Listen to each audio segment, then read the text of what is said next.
This is Wrestling with Love. Your ultimate tag team for all things wrestling. I'm Lwazi. And I'm Ati. Let's get into it! We just had WWE Crown Jewel in Perth, Australia.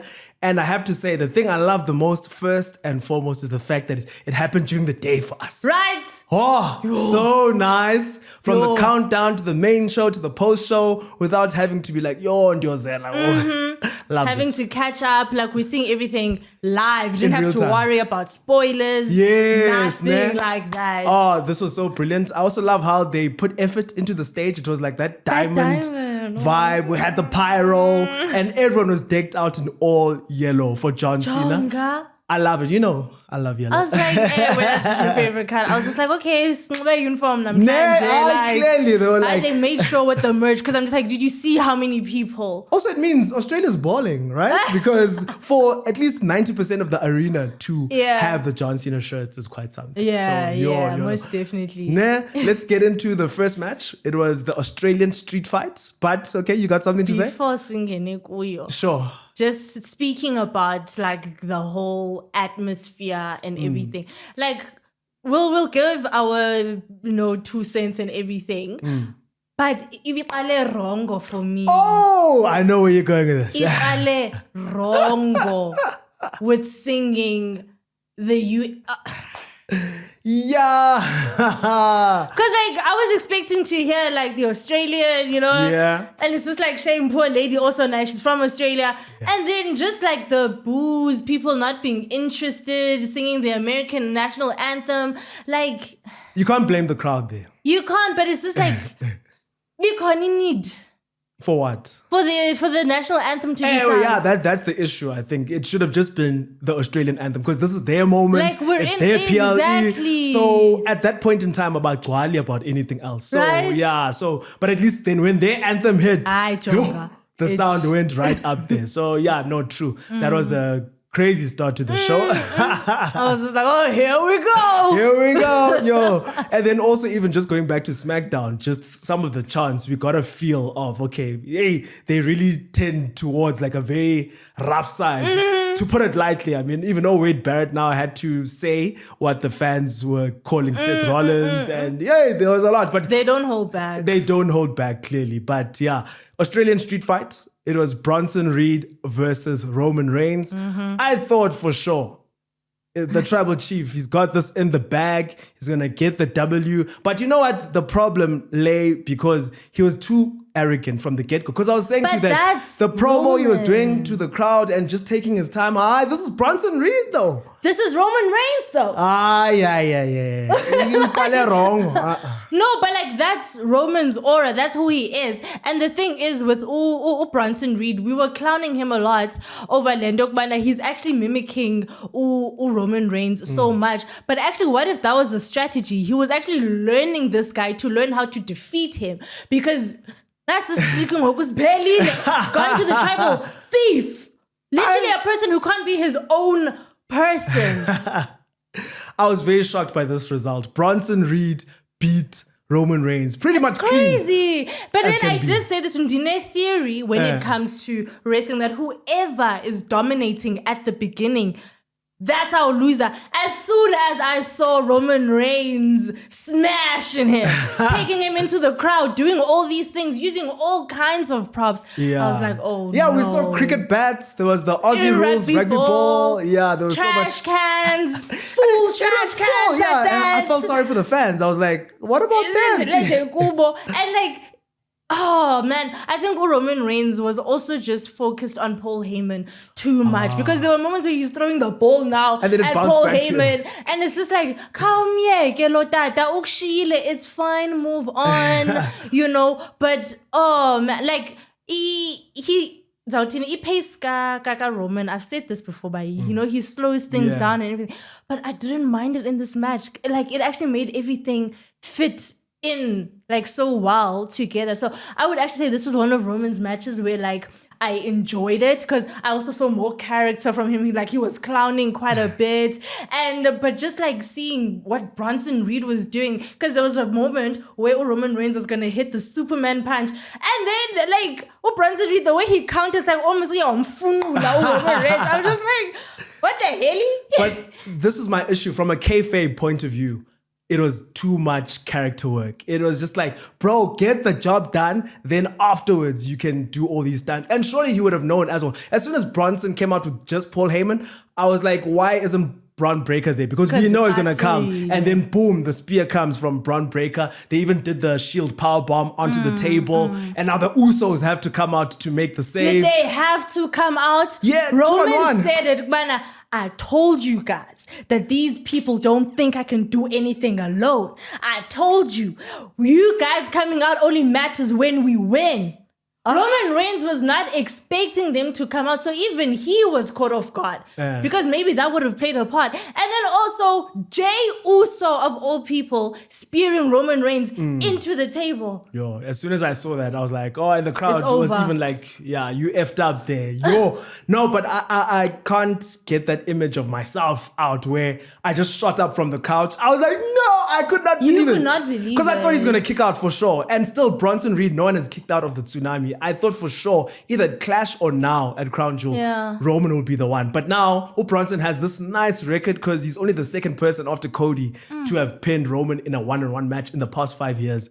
They gave it to Bronson. Wow. That's crazy. That puts him now on the top level. I love it for him, I have to say, in his home country as well. As heartbroken as you were. And at the same time, I was just like, what? And I love it as well, the fact that I think Triple H on the Countdown show even said it, or on the post show, that Bronson missed Elimination Chamber in Australia last year. So, but now to get back and have such a big match, the match on its own was a win, I felt, for Bronson. Yeah. But the fact that he actually beat Roman, That's crazy work. But then now, where does it like leave the Usos? Because like for instance, I was also really shocked that Jimmy came out. Because in our predictions, I was like, okay, the Usos might come out to help, but I don't know about Jimmy. And Jimmy was out there, and it was also like very telling for me because like Roman has been very standoffish towards Jimmy, but in that moment in the ring where they're all like on the floor, and he starts with Jimmy's like, I love you.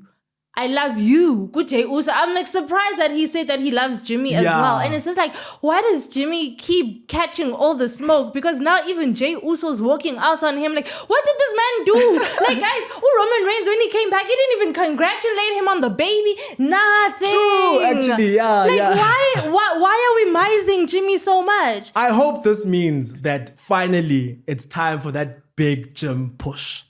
Yeah, because what's going on?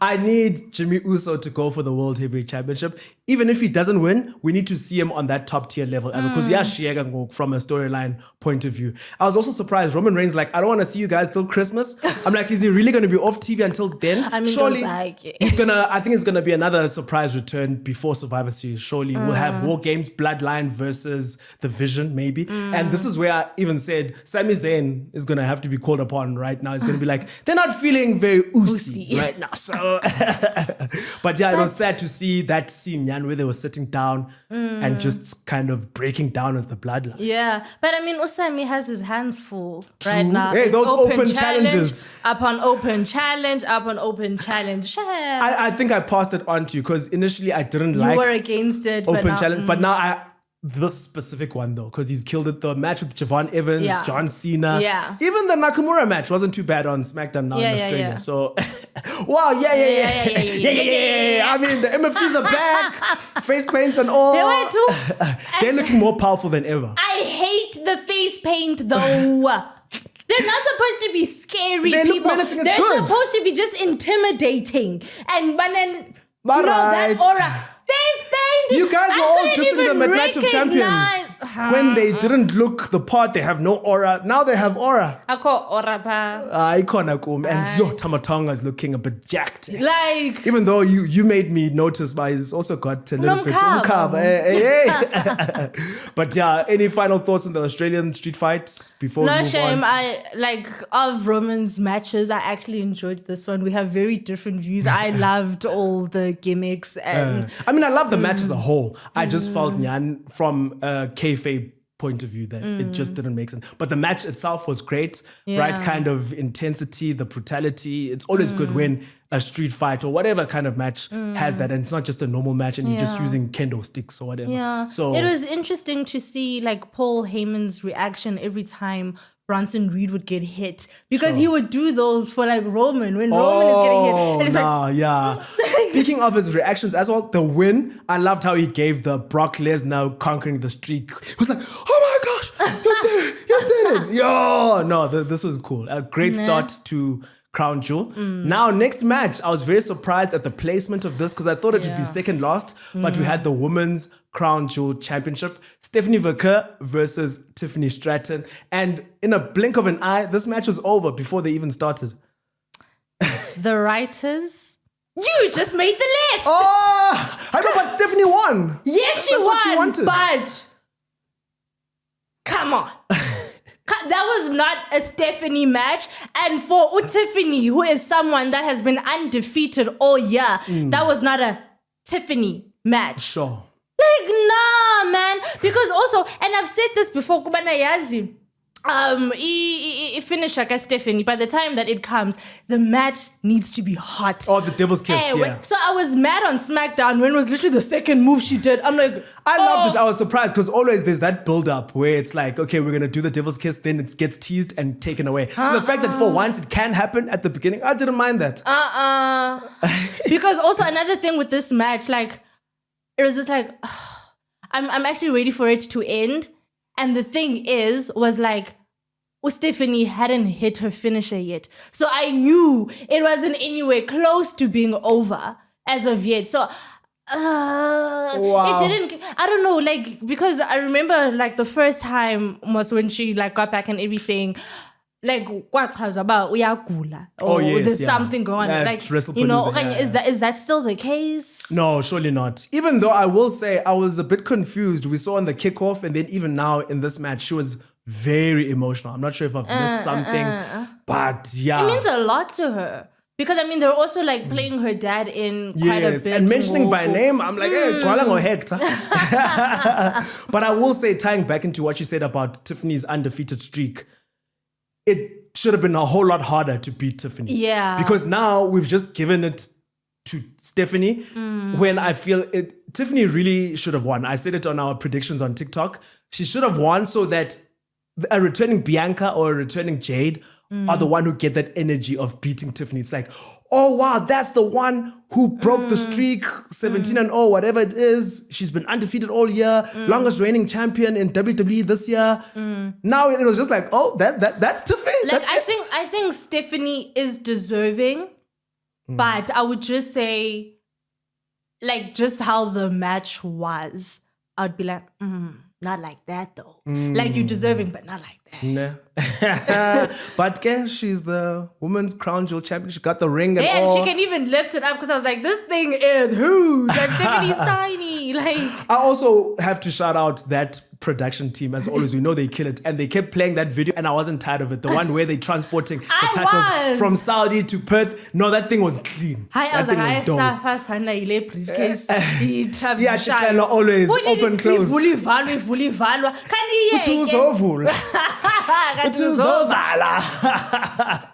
But yeah, Tiffany, it was what it was, but you got the result you wanted. I was getting a bit worried because now I'm not for 2 in my predictions. Hey, but thankfully things would pick up because next match, John Cena versus AJ Styles. And I will say, I told you that the pressure AJ Styles was putting on this match, he was like, we're going to leave it all in the ring. And I said, if you are impressed by AJ Styles specifically, then I'll know he did a good job. So did he do a good job? Hectic. I was actually more impressed with John Cena. Okay. And because, like, in his first match where he was, doing the throwbacks and referencing other people's moves, I was just like, oh, really? Oh, really? You weren't moved. Yeah, but it's just like, actually, it made sense for this match because how it started off, like, it's like these guys knew the other person's next move. Sure. So it was just counter upon counter upon counter. And like, I just also remember when AJ Styles were trying to do the 5-knuckle shackle. Oh, yeah. I was just like, so it's just like, it got to a point where John Cena is just like, nah, man, this guy knows how I wrestle. Let's take it back. Oh, way back. So like, it made sense in that moment with how it was built up for him to do the throwbacks. And literally he was, he was on point, like with everything. I was thoroughly entertained. You were entertained. Yeah, because I was just chilling in the couch and then I sat up. And then I was on the edge of my seat, legit. We are on Shia when I was like still sitting like laid back and you just like... No, that was such a nice tribute going down memory lane. And I know some people will criticize, but always doing the throwbacks too much. But it's different throwbacks. That's what I love. We saw skull-crushing finale of The Miz. Sister Abigail was the moment of the match. And just so emotional and kissing AJ Styles. And then the Fireflies, John Cena looking up above. It was beautiful. The accolade from Rusev, he did that. And then we nearly got a 619. The crowd asked for it and then he was going to do it, but then the counter. Yeah. But this was so cool. And then I also love the respect aspect where Cena at the very beginning, he was like, Alicia Taylor, Nancy Note, please give a similar intro that you do for me for AJ Styles. That was so dope. And AJ Styles wearing the gear from TNA from 20 years ago was so classy. So, and I know one of my fears going into the match as well was the fact that can they live up to that 2016 SummerSlam match that I loved so much? And I know people rate the other ones, but that one specifically is my match. And they didn't like exceed it, but they matched it in a different way. And that stood out for me. The only thing I will critique though, as much of a feel-good moment it was with the throwbacks, giving people their flowers for their moves, I feel like it was making people's finishes weak.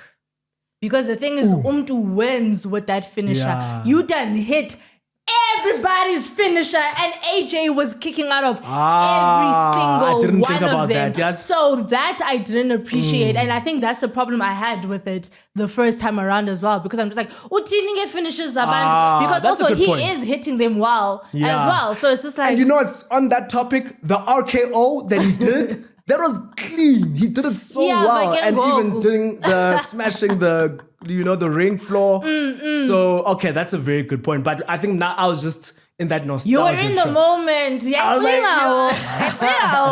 Another analysis is starting to come. No. You're like, you will not ruin it for me. Ruining wrestling.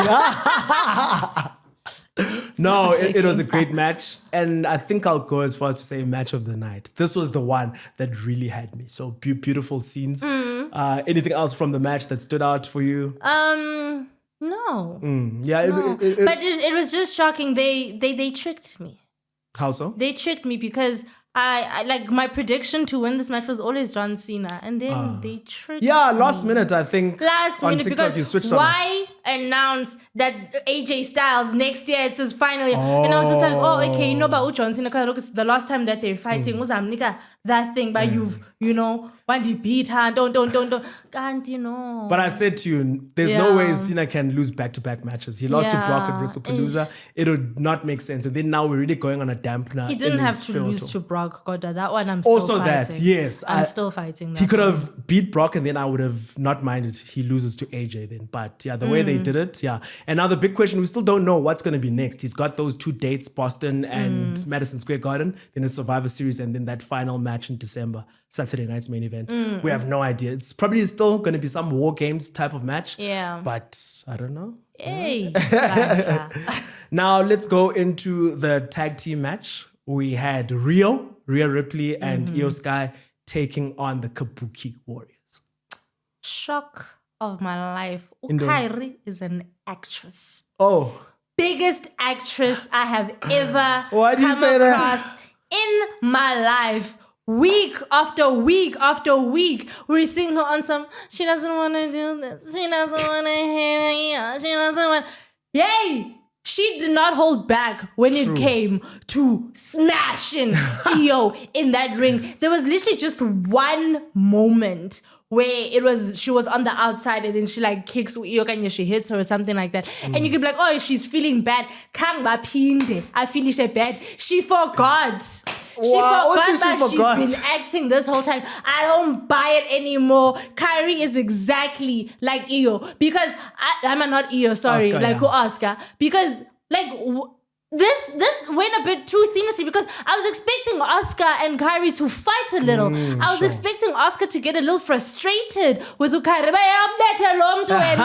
it's just like, that was not happening, and the thing is like Rhiyo was in that ring for quite some time before she was able to tag in Rhea, so they were having like their way with her, so it's just like I'm gonna play devil's advocate here. I didn't think about what you're saying. I think it's a good point, but maybe we could say at the kickoff show we saw how much Oscar turned up the bullying on Kyrie to the point where I felt in that moment, wow, I've never cared more about Kyrie than then.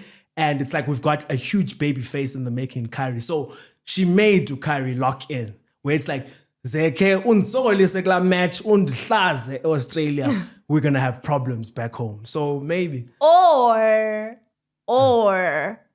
it was all an act.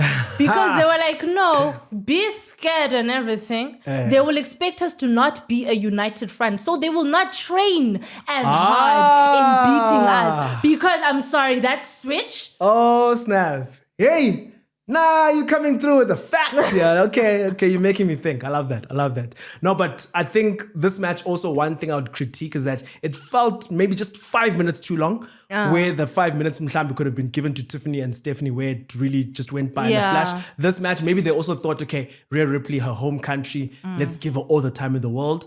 It could have been a bit shorter, but it was fine. We got the right result. We both wanted Rhiyo to win. Right result on the wrong person.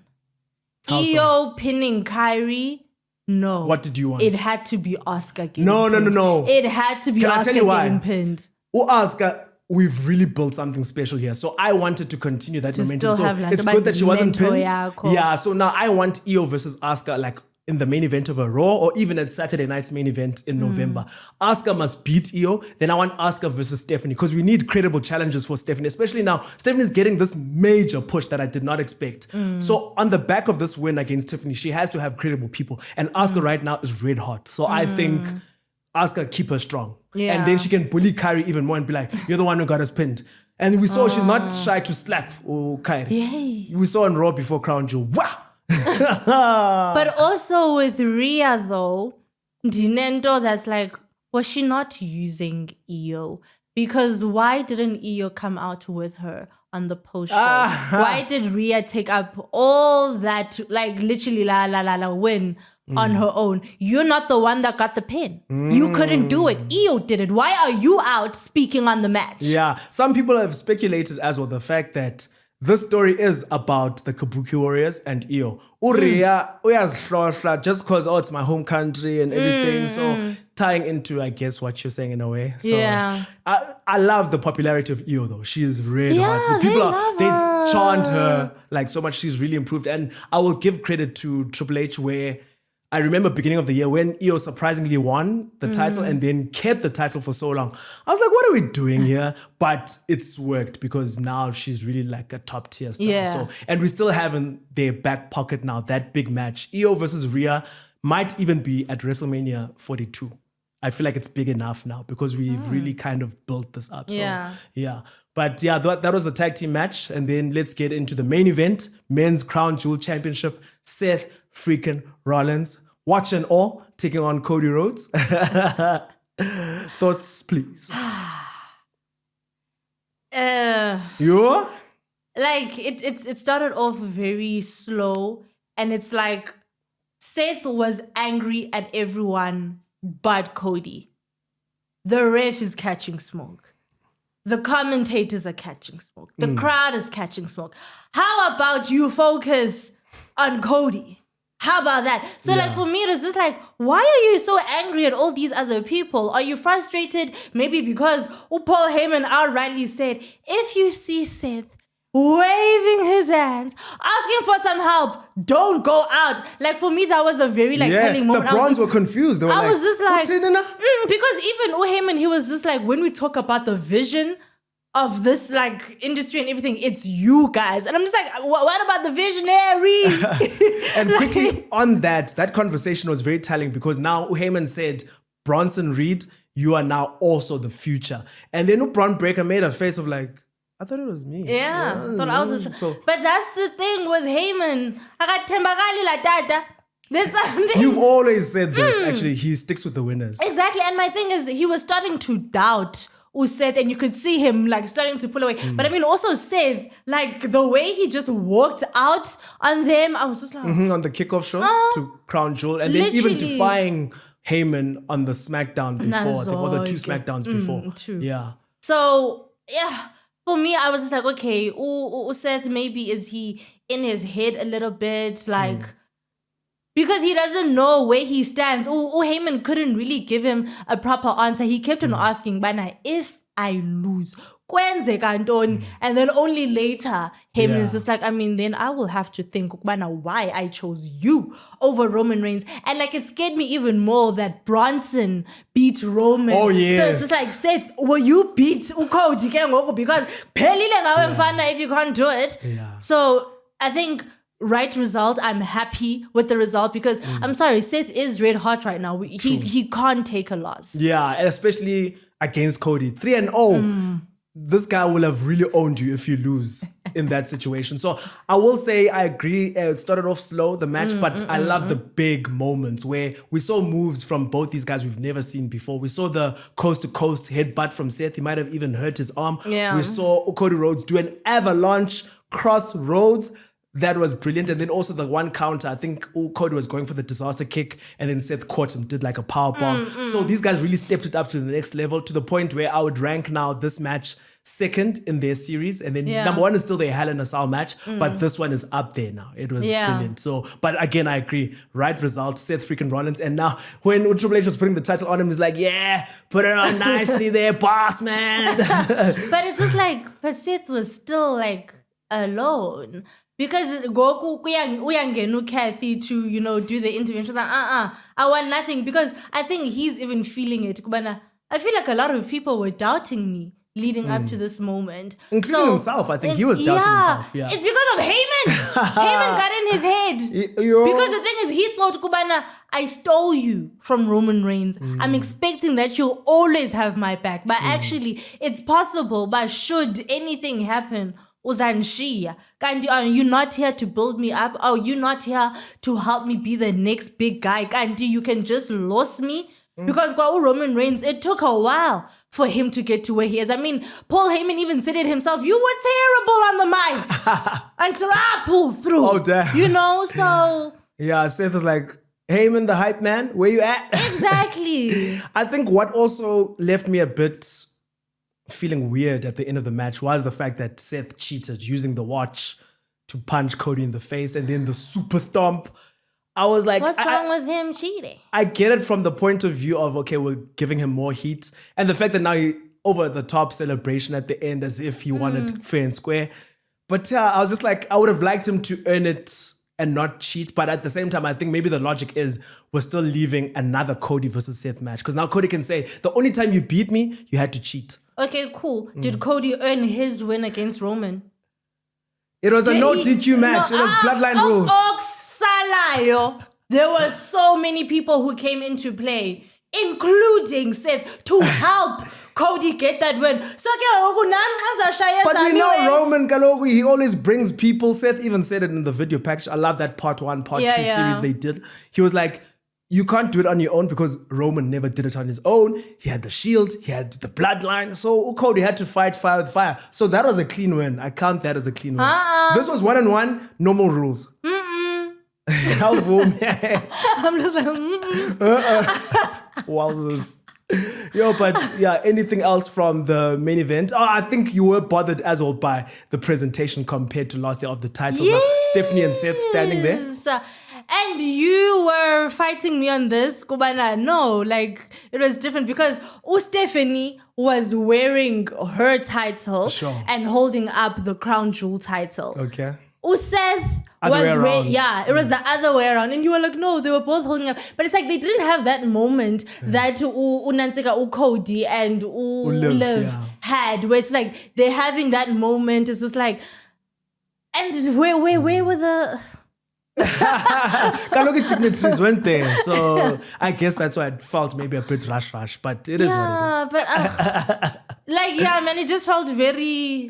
Let's get through it. Yeah. And I'm sure Seth was also just thinking, I just want to get back to Becky. I was surprised. I thought Becky was going to be the deciding factor. She says she's not going because the ref I said WWE. Yeah, fast count car. Wade Barrett loves calling her out. I love the honesty there. I know, but for real though. Well, yeah, it's that true. one. Yeah. 7, 8, 9, 10. Nah. Come on now. Wade Barrett had an amazing Australian trip because they were even chanting for him. They loved him. Yeah. No, Wade Barrett is a real. He was even going to Cole on the countdown show. There was a lot going on, but yeah, love those moments. Yeah, but Crown Jewel, that was it in the bag. Loved it. Before we move on, moment of the match for the Seth and Cody match for me. When Seth jumped from the one rope to the next onto Cody Rhodes. Like, the coast to coast. Yeah, 100%. I think that your made moment of the match. Yeah. But but I'm just, I don't like how they're treating Seth. What do you mean? He's got 2 titles. He's got a ring. But he's alone. It's lonely at the top. It is. I mean, just ask Roman as well. Eventually, he was a chief with no tribe. Yeah, now he's only coming back on Christmas. But I don't believe that, but but anyway, guys, that is it from us. Let us know what was your favorite moment from Crown Jewel. But from us, till next time, we're out.